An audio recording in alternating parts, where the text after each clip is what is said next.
Hot take, if you're a photographer who's booked 6 months out, you're failing. Cautionary tale to prove the point, let me introduce you to Noma. Not just rated the best restaurant in Denmark, in fact, Noma was rated the best restaurant in the world. They were in hot demand. And on reservations day, typically 20,000 people would attempt to get a table. You would think they'd achieved the dream. Good news, right? Wrong. Despite all this success, Noma just announced they're closing their doors. Reason cited, unsustainable business model. One particular problem was that they weren't paying their people enough.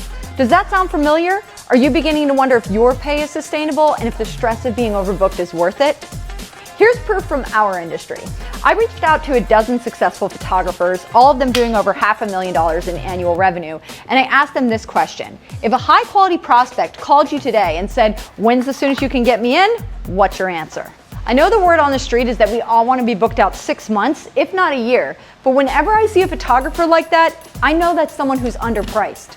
Meanwhile, what do my photographer friends say who are making over $500,000? Well, in most cases, if they've got a well-qualified prospect on their hands, they can get that client in within days, worst case scenario, weeks, not months.